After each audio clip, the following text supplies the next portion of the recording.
പ്രവാചക തിരുമേനി സ്വല്ലല്ലാഹു അലൈഹി വസല്ലം നമുക്ക് പഠിപ്പിച്ചു തന്നൊരു പ്രാർത്ഥനയുണ്ട്. നമ്മളൊക്കെ ദിനേന ചൊല്ലുന്നതാണ്. അതിൻ്റെ ആരംഭം ഇങ്ങനെയാണ്: അല്ലാഹുമ്മ അസ്ലിഹ് ലീ ദീനിയല്ലദീ ഹുവ ഇസ്മത്തു അംരീ. ഞാനത് മുഴുവൻ വിശദീകരിക്കുന്നില്ല, അതിന് സമയമില്ല. അതിൻ്റെ ആരംഭം എന്താ നോക്കൂ: അല്ലാഹുമ്മ അസ്ലിഹ് ലീ ദീനി, എൻ്റെ ദീനിനെ എനിക്ക് നീ നന്നാക്കി തരണമേ റബ്ബേ എന്ന. എൻ്റെ ദീനിൽ ഇസ്ലാഹുണ്ടാക്കി തരണമേ. ഓരോ മുഅ്മിനും മുസ്ലിഹും വ്യക്തിഗതമായി അവൻ പ്രാർത്ഥിക്കേണ്ട പ്രാർത്ഥനയാണിത്. കാരണം എന്താ? എൻ്റെ ദീനാണ് എൻ്റെ ഇസ്മത്ത് എന്നാണ്. എൻ്റെ സർവ്വ സുരക്ഷിതത്വവും കുടികൊള്ളുന്നത് എൻ്റെ ദീനിലാണ് റബ്ബേ. അപ്പം നമ്മുടെ ദീന് നന്നായാൽ നമ്മൾ സുരക്ഷിതരായി. ദീനിന് തകരാറ് സംഭവിച്ചാലോ നമ്മൾ അരക്ഷിതരായി. ഇങ്ങനൊരവസ്ഥ ഒരു മുസ്ലിം വ്യക്തിക്കുണ്ടാകാൻ പാടില്ല, ഒരു മുസ്ലിം കുടുംബത്തിനുണ്ടാകാൻ പാടില്ല. അവരൊക്കെ കൂടിയതാണ് സമൂഹം. അപ്പോൾ നോക്കൂ നിങ്ങൾ, നമ്മുടെ ദീനിനെ നന്നാക്കിക്കൊണ്ടിരിക്കുക എന്നുള്ളത് നമ്മൾ നിരന്തരമായി നിർവഹിച്ചിരിക്കേണ്ട ഒരു കാര്യമായിക്കൊണ്ടാണ് ഖുർആൻ നമ്മെ ഉണർത്തുന്നത്. പ്രവാചകന്റെ അധ്യാപനങ്ങൾ അതാണ് നമുക്ക് പഠിപ്പിച്ചു തരുന്നത്. ഇതിൽ വളരെ പ്രധാനപ്പെട്ടത് നമ്മുടെ ദീനിൻ നന്നാക്കുന്ന സന്ദർഭത്തിൽ നോക്കേണ്ടത് ദീനിൻ്റെ അടിത്തറ, അതിൻ്റെ അസ്ഥിവാരം, അതിൻ്റെ ആണിക്കല്ല്, അതിൻ്റെ നാരായ വേര് എന്നൊക്കെ പറയാവുന്ന പഠിപ്പിച്ചു തന്നിട്ടുള്ള, ഇവിടെ വിശകലനം ചെയ്തിട്ടുള്ള ഏകദൈവ വിശ്വാസം തൗഹീദ് തന്നെയാണ്.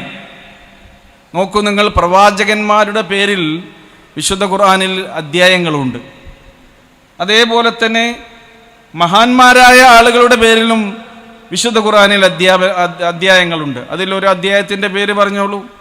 സൂറ ലുഖ്മാൻ, അല്ലേ? ലുഖ്മാൻ അലൈഹിസ്സലാം. സൂറ ലുഖ്മാനിൽ ഒരു പിതാവ് തൻ്റെ ലുഖ്മാൻ അലൈഹിസ്സലാം മക്കൾക്ക് നൽകുന്ന ഉപദേശങ്ങളിൽ, സാരോപദേശങ്ങളിൽ ആദ്യമായി പറയുന്നത് തൗഹീദിൻ്റെ കാര്യമാണ്. മോനെ, നീ അല്ലാഹുവിൽ പങ്കു ചേർക്കരുത്. ലാ തുശ്രിക് ബില്ലാ ഇന്ന ശിർക ലദുൽമുൻ അലീം. കാരണം അല്ലാഹുവിൽ പങ്കു ചേർക്കുക എന്നുള്ളത് ഏറ്റവും വലിയ പാതകമാണ് എന്നാണ്. എന്നിട്ട് അല്ലാഹുവിനെ പരിചയപ്പെടുത്തി കൊടുക്കുകയാണ്. യാ ബുനയ്യ ഇന്നഹാ ഇൻ തകു മിസ്ഖാല ഹബ്ബത്തിൻ മിൻ ഖർദൽ ഫതകുൻ ഫീ സഖറത്തിൻ ഔ ഫിസ് സമാവാതി ഔ ഫിൽ അർളി യഅതി ബിഹല്ലാഹ് ഇന്നല്ലാഹ ലതീഫുൻ ഖബീർ. നോക്കൂ നിങ്ങൾ, നമ്മുടെ മക്കൾക്ക് നമ്മൾ പറഞ്ഞു കൊടുക്കേണ്ട വിശ്വാസത്തിൻ്റെ അടിത്തറകളും അതിൻ്റെ സാരാംശങ്ങളുമാണ് ഖുർആൻ ഈ വിശദീകരിച്ചു തരുന്നത്. അല്ലാഹു ലത്തീഫുൻ ഖബീർ. അല്ലാഹു നയജ്ഞനാകുന്നു, അല്ലാഹു സൂക്ഷ്മജ്ഞനാകുന്നു.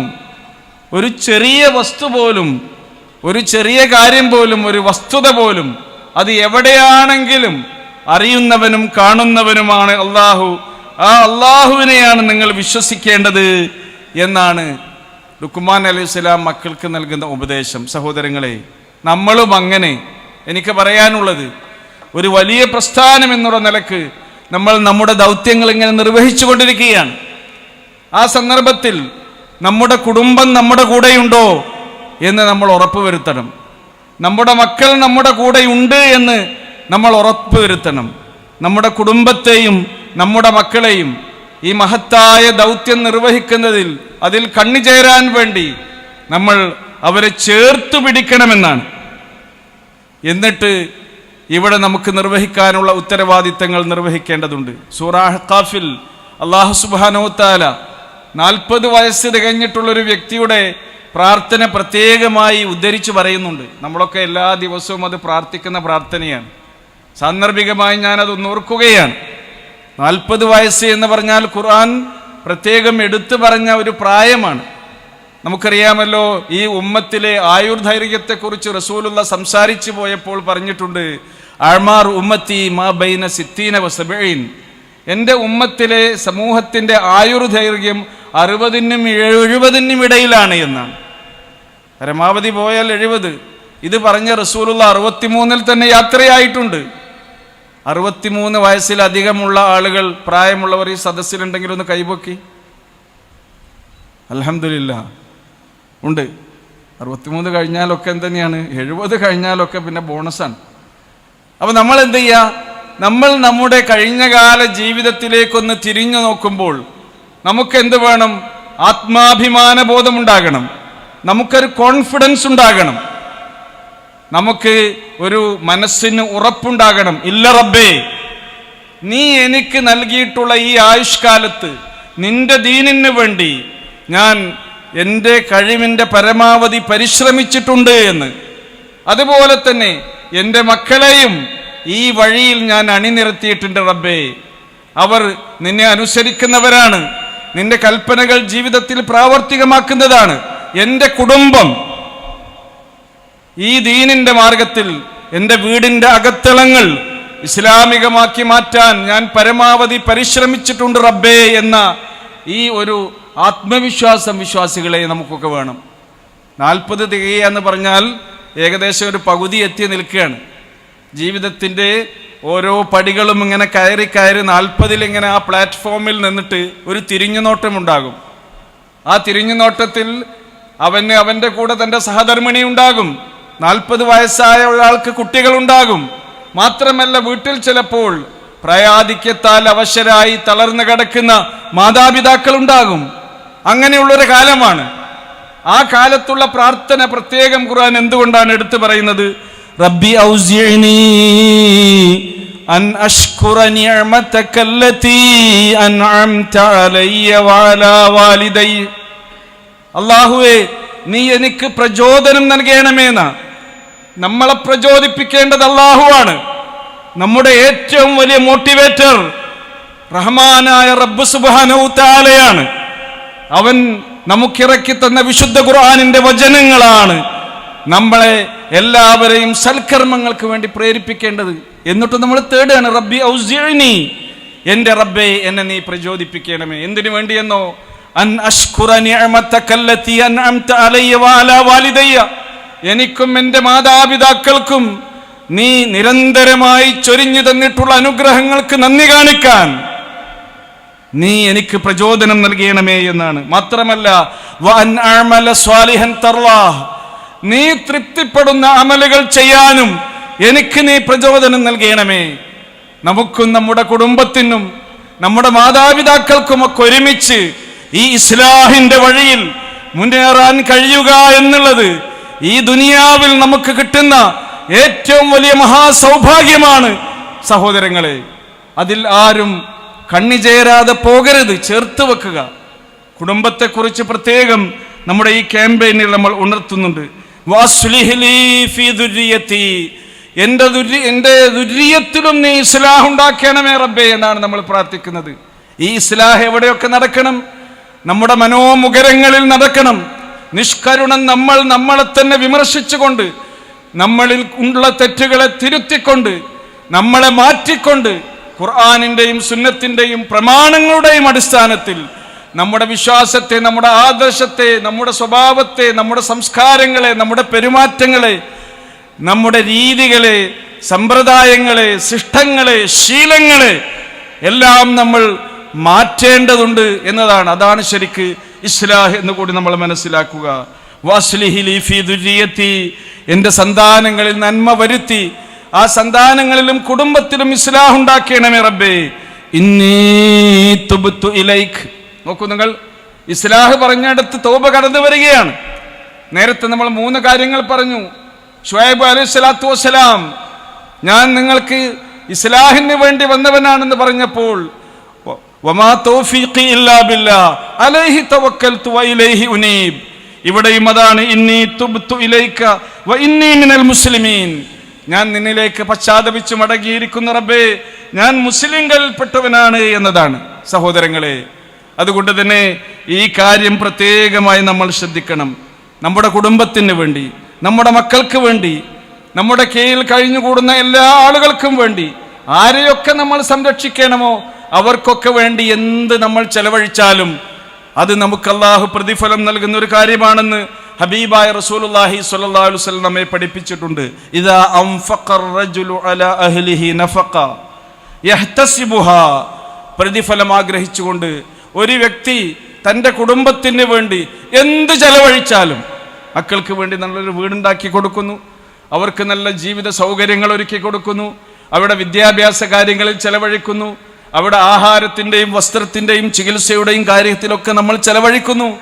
ഇതിനൊക്കെ റബ്ബേ വെറുതെ ആകരുത്, ഇതിന് എനിക്ക് നീ പ്രതിഫലം നൽകണമെന്ന ഇഹ്തിസാബ്, പ്രതിഫലേച്ഛ ആ മനസ്സ് നമുക്കുണ്ടെങ്കിൽ റസൂലുള്ളാഹി സ്വല്ലല്ലാഹു അലൈഹി വസല്ലം പറയുന്നു ഫഹിയ ലഹു സദഖ, അതൊക്കെ അവന് ധർമ്മമായി ഭവിക്കുമെന്നാണ്. എന്നാൽ നോക്കൂ നിങ്ങൾ, ഭൗതികമായ എല്ലാ സൗകര്യങ്ങളും നമ്മുടെ മക്കൾക്ക് ഒരുക്കി കൊടുക്കാൻ നമ്മൾ വേണ്ടുന്നതെല്ലാം ചെയ്യുന്നുണ്ട്. അതേപോലെ തന്നെ ദുനിയാവിൻ്റെ കാര്യത്തിൽ നമ്മുടെ കുടുംബത്തിൻ്റെയും മക്കളുടെയും ഒക്കെ കാര്യം നമ്മൾ ശ്രദ്ധിക്കുന്ന പോലെ അവരുടെ പരലോകത്തിന്റെ കാര്യവും അവരുടെ ആഖിറത്തിന്റെ കാര്യവും അവരുടെ മരണാനന്തര വിജയത്തിന്റെ കാര്യത്തിലും നമ്മൾ ശ്രദ്ധിക്കണമെന്നാണ്. അല്ലെങ്കിലോ നമുക്ക് തീരാ നഷ്ടമായി തീരും. പ്രവാചക തിരുമേനി സ്വല്ലല്ലാഹു അലൈഹി വസല്ലം പറയുന്നുണ്ട്, കഫാ ബിൽ മർഇ ഇസ്മാ, ഒരു വ്യക്തിക്ക് പാപമായി ഇത് തന്നെ മതി, അൻ യുളയ്യ മൻ യഖൂത്, താൻ തീറ്റിപ്പോറ്റുന്നവർ അവന് പാഴായി പോകുന്ന ഒരവസ്ഥ വരികയാണെങ്കിൽ, നമ്മുടെ ചെലവിൽ നമ്മുടെ കീഴിൽ കഴിയുന്ന ആളുകൾ നമ്മൾ പറഞ്ഞാൽ കേൾക്കാത്തവരാകുന്ന, അള്ളാഹുവിൻ്റെ ദീനിൽ നിന്ന് പുറത്തു പോകുന്ന, അല്ലെങ്കിൽ അള്ളാഹുവിൻ്റെയും റസൂലിൻ്റെയും കൽപ്പനകളെ ജീവിതത്തിൽ പ്രാവർത്തികമാക്കാത്തൊരവസ്ഥയിലേക്ക് നമ്മൾ പോവുകയാണെങ്കിൽ അത് പാപമായി വരും എന്ന് പ്രവാചക തിരുമേനി സ്വല്ലല്ലാഹു അലൈഹി വസല്ലം പറഞ്ഞിട്ടുണ്ടെങ്കിൽ സഹോദരങ്ങളെ, ഈ കാര്യങ്ങളെല്ലാം നമ്മൾ ഓർക്കണമെന്നാണ് ഈ സന്ദർഭത്തിൽ എനിക്ക് പറയാനുള്ളത്. നമ്മുടെ മക്കളെ, ആ മക്കളെ സക്കരിയ അലൈഹിസ്സലാത്തു വസ്സലാം പ്രാർത്ഥിച്ചിട്ടുണ്ട്, എനിക്ക് ശേഷം. നമ്മുടെ നാട്ടിലൊക്കെ എത്ര സ്ഥാപനങ്ങളാണ് നമ്മൾ നടത്തുന്നത്, നമുക്ക് ശേഷം ആരാണ് അത് ഏറ്റെടുത്ത് നടത്തുക? നമ്മുടെ മക്കളെ പരിശീലിപ്പിക്കണം ഈ വഴിയിൽ, ഈ ആദർശത്തിന്റെ വഴിയിൽ അവരെ കൂട്ടിച്ചേർത്ത് പിടിച്ചുകൊണ്ട് കൊണ്ടുവരണം. അങ്ങനെ നമുക്ക് ശേഷം ഇല്ല, ഒരു പിൻതലമുറയുണ്ട് എന്ന ആത്മവിശ്വാസം നമുക്കെല്ലാവർക്കും ഉണ്ടാകണം. وإني خفت الموالي من ورائي وكانت امرأتي عاقرا فهب لي من لدنك وليا يرثني ويرث من آل يعقوب واجعله ربي رضيا. സക്കരിയ അലൈഹിസ്സലാത്തു വസ്സലാമിന്റെ പ്രാർത്ഥനയുടെ അവസാന ഭാഗത്തിലേക്ക് നിങ്ങൾ ശ്രദ്ധ ക്ഷണിക്കുകയാണ്. റബ്ബേ, ഞാൻ നിർവഹിക്കുന്ന ഈ ഉത്തരവാദിത്വം അത് ഏറ്റെടുത്ത് നടത്താൻ പിൻഗാമിയായി എനിക്കൊരു സന്താനമുണ്ടാകണം, എനിക്ക് സ്വാലിഹായ ഒരു സന്താനത്തെ നൽകണേ എന്ന് പ്രാർത്ഥിക്കുകയാണ്. അള്ളാഹുവിന്റെ മഹത്തായ അനുഗ്രഹത്താൽ സഹോദരങ്ങളെ, സഹോദരികളെ, നമുക്ക് അള്ളാഹു സുബ്ഹാനഹു വ തആല സ്വാലിഹായ സന്താനങ്ങൾ നൽകിയിട്ടുണ്ട്. ആ സന്താനങ്ങൾ ഏത് വിധത്തിലാകണമെന്ന് കൂടി നമുക്ക് നിർബന്ധമുണ്ടാകണം. സക്കരിയ അലൈഹിസ്സലാം പ്രാർത്ഥിച്ച പോലെ വജ്അൽഹു റബ്ബി റദിയാ, എൻ്റെ റബ്ബേ, എൻ്റെ സന്താനത്തെ നീ എല്ലാവർക്കും തൃപ്തിപ്പെട്ടവനാക്കണമേ. റബ്ബിന് തൃപ്തിപ്പെട്ട, പടച്ചവന് തൃപ്തിപ്പെട്ട, പടപ്പുകൾക്ക് തൃപ്തിപ്പെടുന്ന മക്കളായി നമ്മുടെ മക്കൾ വളരണമെങ്കിൽ ഇസ്ലാഹ് നമ്മിൽ നടക്കേണ്ടതുണ്ട്, നമ്മുടെ കുടുംബത്തിൽ നടക്കേണ്ടതുണ്ട്. അതോടൊപ്പമാണ് സമൂഹത്തിലുള്ള ഇസ്ലാഹ് നടക്കേണ്ടത് എന്നാണ് ഈ സന്ദർഭത്തിൽ സൂചിപ്പിക്കാനുള്ളത്. അതിന് നമ്മളെ ഒരു ആത്മപരിശോധനയ്ക്ക് നമ്മൾ തന്നെ വിധേയരാക്കുക. ഹസ്രത്ത് ഉമർ റളിയല്ലാഹു അൻഹു സാധാരണ പറയുന്ന ഒരു കാര്യമുണ്ട്, ഇത് പറഞ്ഞു പോകാനുള്ളതല്ല. ഉമർ റളിയല്ലാഹു അൻഹു ഇത് പ്രാക്ടിക്കലാക്കുകയായിരുന്നു ചെയ്തിരുന്നത്. ഹാസിബു അൻഫുസഹും ഖബ്ല അൻ തുഹാസബു എന്നാണ്. നിങ്ങൾ കണക്ക് നോക്കണം, നിങ്ങളുടെ കണക്ക് നോക്കണം. പടച്ചവൻ നിങ്ങളുടെ കണക്ക് നോക്കുന്നതിന് മുമ്പ്, പരലോകത്തെത്തി പടച്ചവൻ നമ്മുടെ കണക്കുകൾ നോക്കുന്നതിന് മുമ്പ് നമ്മൾ ഇവിടുന്ന് ദുനിയാവിന്ന് നമ്മുടെയൊക്കെ ഒരു കണക്ക് നോക്കി ഒരു വിചാരണ ചെയ്യുക.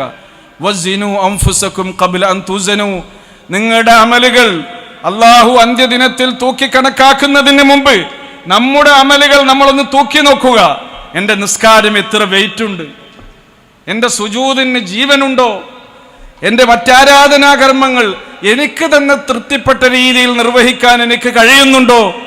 ഇതാണ് സഹോദരങ്ങളെ ശരിക്കും ഉമർ റളിയല്ലാഹു അൻഹു നടത്തിയിരുന്നത്. പിന്നെ അദ്ദേഹം അവസാനം പറയുന്നുണ്ട്, വതഹയ്യഊ ലിൽ അർളിൽ അക്ബർ, ഏറ്റവും വലിയൊരു പ്രദർശനത്തിന് വേണ്ടി നിങ്ങൾ നിങ്ങളെ അണിയിച്ചൊരുക്കണം, തയ്യാറാക്കണമെന്നാണ്. ഏതാണ് ആ പ്രദർശനമെന്നോ? എല്ലാ മനുഷ്യരും ഒരുമിച്ച് കൂടുന്ന ഒരു മഹാസമ്മേളനത്തെക്കുറിച്ച് വിശുദ്ധ ഖുർആൻ നമ്മെ ഉണർത്തുന്നുണ്ട്. യൗമഇദിൻ തുറലൂൻ, ആ ദിവസം നിങ്ങൾ ഓരോരുത്തരും നിങ്ങളെ പ്രദർശിപ്പിച്ചു കൊണ്ടിരിക്കുമെന്നാണ്. പ്രദർശനം, എക്സിബിഷൻ എന്നുള്ളതിന് അറബിയിൽ മഅറള് എന്ന് പറയാം. അറള എന്ന് പറഞ്ഞാൽ പ്രദർശിപ്പിച്ചു, കാണിച്ചു കൊടുത്തു. ഞാൻ എന്ന വ്യക്തി ആരാണ് എന്ന് എന്റെ റബ്ബിന്റെ മുമ്പിൽ, യൗമ യഖൂമുൻ നാസു ലിറബ്ബിൽ ആലമീൻ, ലോകരക്ഷിതാവായ അല്ലാഹുവിന്റെ മുമ്പിൽ ഞാൻ കയ്യും കെട്ടി നിന്ന് ആരാണ് ഞാൻ, എനിക്കെത്ര തൂക്കമുണ്ട്, എനിക്കെത്ര ക്വാളിറ്റിയുണ്ട്, എനിക്ക് എത്രമാത്രം മനുഷ്യനെന്ന നിലയിൽ, ഒരു മുസ്ലിം എന്ന നിലയിൽ എൻ്റെ ജീവിത ദൗത്യം നിർവഹിക്കാൻ കഴിഞ്ഞിട്ടുണ്ട് എന്ന് പരിശോധിക്കപ്പെടുന്ന ദിവസം എന്നാണ് ഖുർആൻ പറഞ്ഞത്. ആ ദിവസം ലാ തഖ്ഫാ മിൻകും ഖാഫിയ, ഒരു കാര്യവും അവിടെ മറച്ചു വെക്കപ്പെടുന്നില്ല, എല്ലാം വെളിക്ക് കൊണ്ടുവരുന്നൊരു ദിവസം കൂടിയാണ്. ആ ദിവസം അള്ളാഹുവിനെ തൃപ്തിപ്പെടുന്ന അടിമകളായി, അള്ളാഹുവിൻ്റെ ഇഷ്ടജനങ്ങളായി മാറാൻ നമുക്ക് കഴിയണം. നമ്മളെ മാത്രം പോരാ, നമ്മുടെ കുടുംബത്തെയും, യാ അയ്യുഹല്ലദീന ആമനൂ ഖൂ അൻഫുസകും വഅഹ്ലീകും നാറാ, അല്ലയോ സത്യവിശ്വാസികളെ, നിങ്ങളെ നരകത്തിൽ നിന്ന് രക്ഷിക്കണം, അതേപോലെ തന്നെ നിങ്ങളുടെ കുടുംബത്തെയും നരകത്തിൽ നിന്ന് രക്ഷിക്കണം. സഹോദരങ്ങളെ, ഞാൻ ചുരുക്കുകയാണ്. അതുകൊണ്ട് ഈ ഇസ്ലാഹി പ്രവർത്തനം അനുസ്യൂതം നമ്മൾ നിർവഹിച്ചു കൊണ്ടിരിക്കുന്ന സന്ദർഭത്തിലൊക്കെ തന്നെ നമ്മളിലേക്ക് തിരിഞ്ഞു നോക്കി, നമ്മുടെ കുടുംബത്തിലേക്ക് തിരിഞ്ഞു നോക്കി, അവിടെ തിരുത്തേണ്ടതിനെ തിരുത്തി, മാറ്റേണ്ടതിനെ മാറ്റി, പരിഷ്കരിക്കേണ്ടതിനെ പരിഷ്കരിപ്പിച്ചുകൊണ്ട് മാത്രവുമല്ല, അവിടെ എന്തൊക്കെയാണോ ഈമാനികമായി, വിശ്വാസപരമായി, ആത്മീയമായി ശക്തിയാർജിക്കാൻ അത് പ്രവർത്തനങ്ങളായി, അതേപോലെ തന്നെ പഠനങ്ങളായി ചേർത്ത് വെക്കേണ്ടത്, അതൊക്കെ ചേരുവയായി ചേർത്ത് വെച്ചുകൊണ്ട് മുന്നോട്ട് പോകാൻ നമുക്ക് കഴിയണം. റഹ്മാനായ നാഥൻ അതിന് നമുക്കെല്ലാം തൗഫീക്ക് നൽകി അനുഗ്രഹിക്കുമാറാകട്ടെ എന്ന് പ്രാർത്ഥിക്കുന്നു.